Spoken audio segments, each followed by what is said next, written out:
Hello again.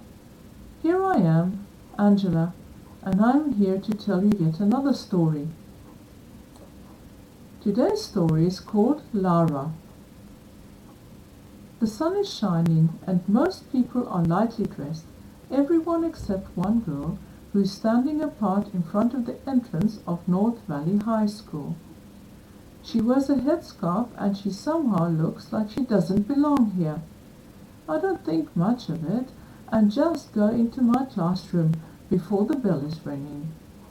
Our English teacher, Mrs. Brandon, comes too late as always, and we've all got some time to talk about the upcoming volleyball test match. Then Mrs. Brandon arrives, with the girl wearing the headscarf standing behind her. She seems to be afraid and shy, and you somehow feel sorry for her. Mrs. Brandon says that her name is Lara and that she comes from the Middle East. Lara is supposed to introduce herself, but as soon as she opens her mouth, everyone is laughing. She has an accent sounding as if she just learned how to speak. Lara blushes, and Mrs. Brandon needs to calm the laughing class. Next to me, the seat is not taken, always at the wrong time. Lara sits next to me, not saying anything and looking down at the floor. I feel sorry for her because I exactly know how terrible it is to come to a different world and having to find one's way. Our task in English is to work together in pairs and to analyze a story. Lara is very quiet, and so I have to talk.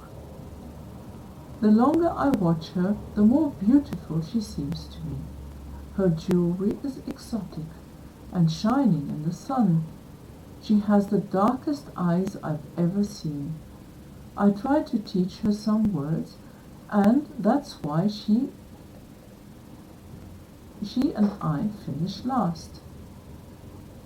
After the English lesson, we have a short break to relax.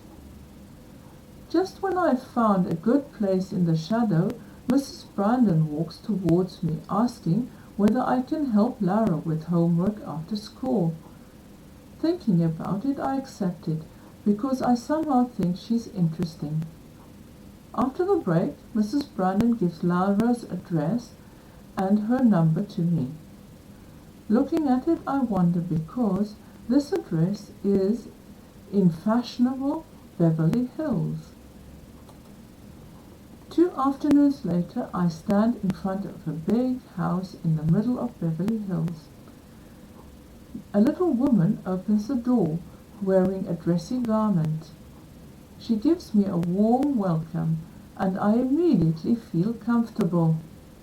The house is luxuriously furnished with a lot of gold.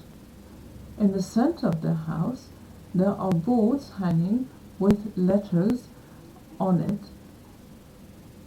which are unknown to me. Lara's room is on the top floor. She's waiting for me and is happy to see me. I start to explain some words to her and realize that she's not that afraid and shy.